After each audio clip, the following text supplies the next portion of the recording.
So tell me about how Where got started and how long it's been going on. Well, I always remember the date because it was perfectly timed. Where, it was 2005.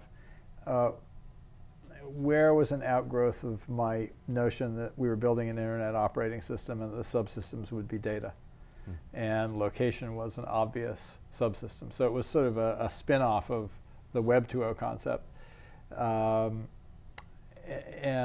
was so nice about it is we announced the conference, and then Google announced Google Maps at the conference, and we didn't know anything about it. So it arrived just perfectly in time for the conference. It was like it was sort of deduction on my part, not induction. It was just like, this will be a space that's heating up. So I was very pleased with that. I think, since then, obviously, location has gone on to become, even more important than anybody was thinking at the time. But it's also morphed very much from being about mapping to being about sensors and mobile.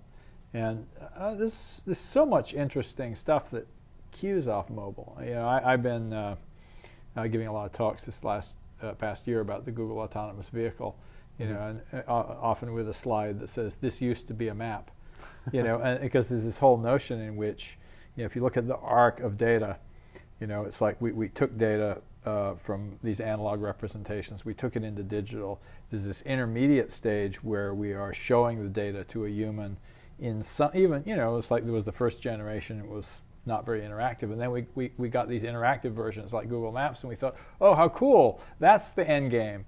And what you see with the Google autonomous vehicle, or with platforms like Aloha, which we just saw in there, people are starting to figure out, wow, this location stuff is actually just data that can be used to deliver services, that can activate things, that can, it really is a platform capability that's not just about humans interacting with maps. And the same thing, you see that with Siri too. It's not just in the mapping space, but in general, we're really moving beyond the world in which people look at the data output and make a decision based on it, to one where the reason you look at output is to refine your algorithm. Right. Yeah. So can you see a world in a few years where something like the Google autonomous vehicle obviates the need for any kind of visualization or interactive element? You don't open up Google Maps anymore. You just say, take me to my favorite restaurant. Yeah, I think that's certainly a possibility, and it would be in some ways a sad world, because it would mean that everybody was driving.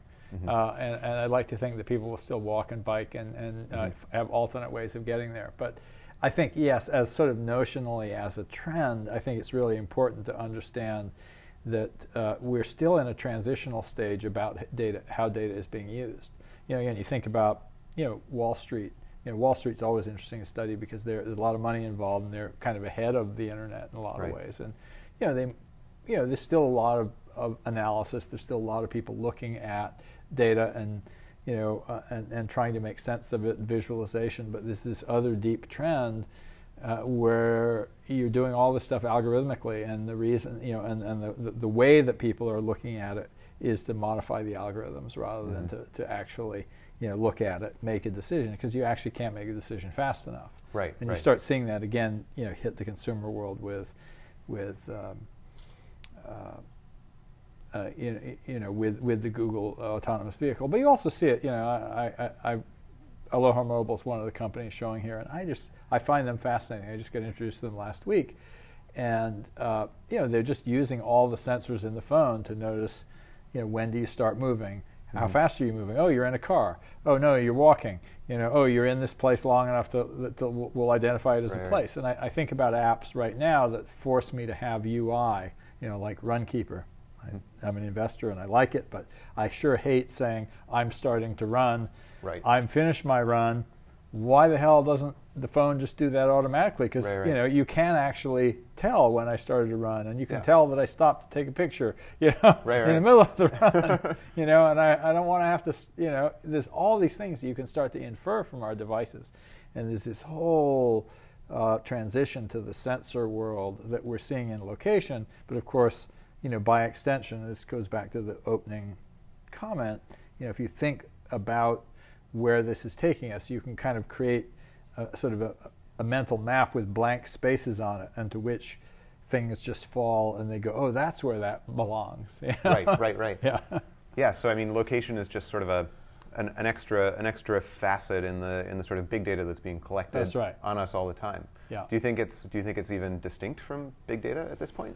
Well, big data, is one, sort of refers to really a class of tools for processing very large amounts of data. I'm not sure that processing large amounts of data is always the point.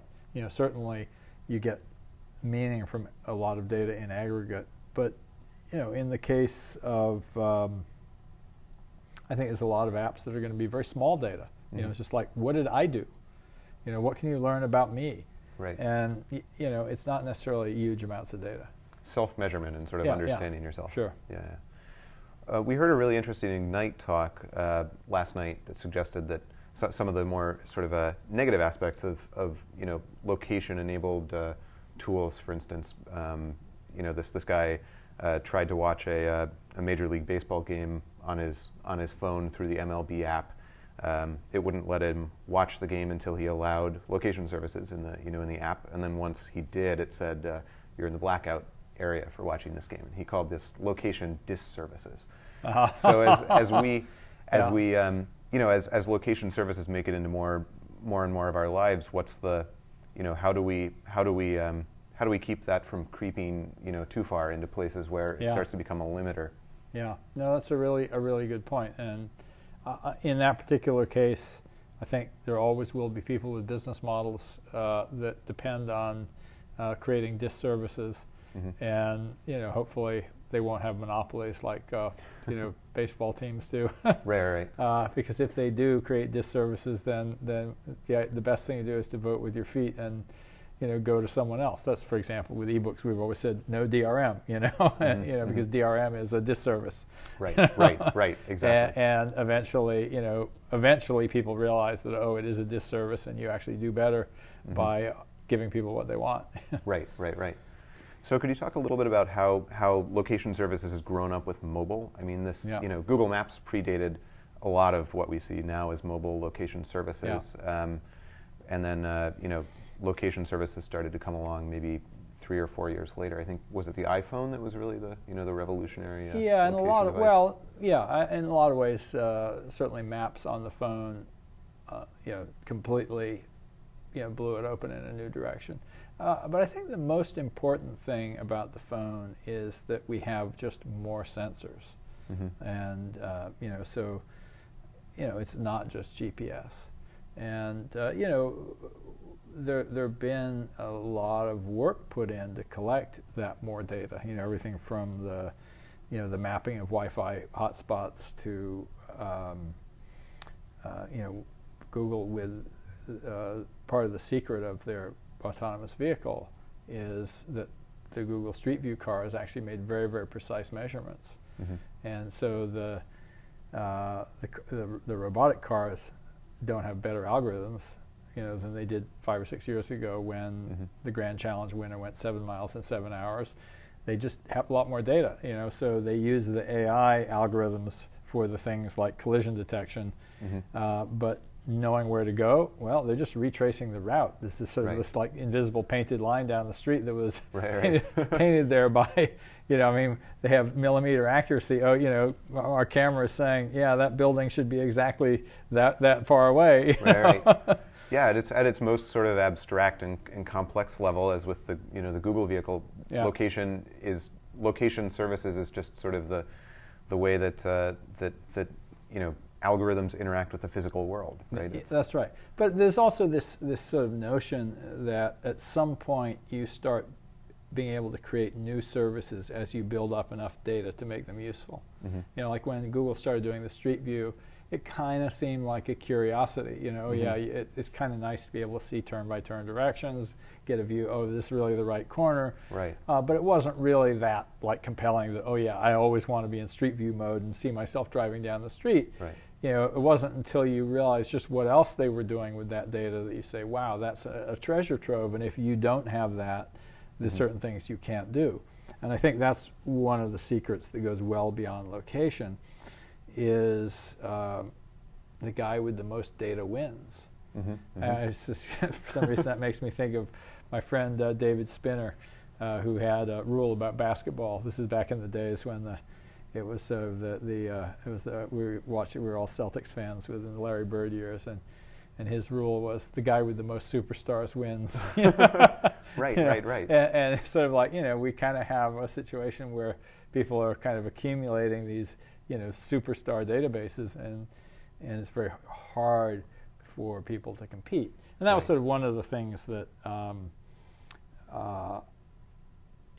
one point I said pretty early in the Web 2.0 story, after I'd written the What is Web 2.0 paper, I remember saying to somebody, Web 2.0 opens with the notion of harnessing collective intelligence, and it will end in, in which sort of seems like this incredibly liberating opening thing, and it's going to end with this other notion that I put in that paper, which is data is the intel inside as the source of monopoly. Right, yeah. And so we're kind of heading towards, data as, source of monopoly power in some cases, because it becomes very, very expensive. Your average small startup can't recreate some of these data sources. Although I have to say there's so much innovation still ahead that I'm pretty confident that there's there's room for more. But I think if you look back to 2005 and you look today, there's been sort of a shakeout in this space, where there's a bunch of people who were players in location. It's less and less true. It's becoming kind of a settled area at the base layer, and you kind of go on up from there. But it still seems that there's some room for open data here and there, and in order to come up with a parallel data set to what some of the proprietary absolutely vendors have. This kind of goes back to when I first started getting this notion that data was going to be the source of lock-in, and it wasn't going to be software algorithms and software source code anymore, and having this debate with some of the free software folks. I said one day there will be the equivalent of a free software foundation for data, and we're already seeing that OpenStreetMap is probably one of the most successful. There's been some more general efforts, but OpenStreetMap is literally somebody saying, well, here's a particular class of data. We want to make it open. We want to make it free. And they're doing a pretty damn good job of creating, pretty useful alternatives. It's probably the most important open data, or sort of the most successful, let's, break a monopoly kind of, open data project that we've seen. Yeah. So I'll wrap up with sort of a more philosophical question. A lot of what we see here is recommendation engines are big with a few of the people who have been speaking here. Foursquare is turning itself into sort of a recommendation engine provider, and a handful of other people are too. I've noticed that when I use Google Maps, I discover less. I always know the right way to get somewhere, and there's not the sort of wandering that I used to do a lot before I had these. So do you think discovery is endangered at all? Do you think it can be, do you think it'll be preserved in other ways than the ones that we know of now? I think, well, let me put it this way. When I was a kid, maybe I was 10, 12, maybe it was even when I was a teenager, my older brother used to call me the failed hunter-gatherer. Because I was this totally nerdy kid who read books all the time. And if I were still in a a hunter-gatherer society, I would have been a total failure. I was sitting blind. I was a klutz. If I had been in the Middle Ages, I would have been killed in the first battle. Right. And so I guess what I'm saying by that is, we lose things, but we also gain things. And it is a concern that we lose certain types of serendipity, but then we get other kinds of serendipity. And I think the society that we go forward with, it's certainly worth thinking about what do we not want to lose and how do we preserve it, and being conscious of that.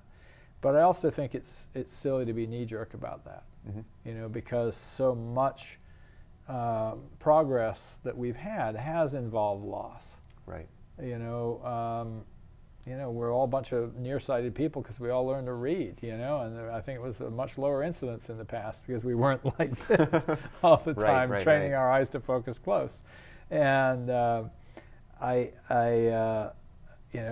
most of us don't know how to ride a horse very well, or shoot bow and arrow, or we're all in crappy shape. I mean, I was thinking about that recently. I was running. I was thinking, gosh, the best runners can probably, run a mile at the same pace that I'll run, 100 or 200 yards, using that pace. And I think back, a couple of thousand years ago, the gap between the average guy and the top performer was nothing like it is today in sort of physical performance, and that's because we've lost a lot, but we also gained a lot, and that's just the story of society. And we should, we want to think about what kind of society do we want to build, but nostalgia for the good old days is also kind of silly. Great. Well, thank you, Tim. It's been a pleasure speaking with you as always. All right. Great to talk with you too.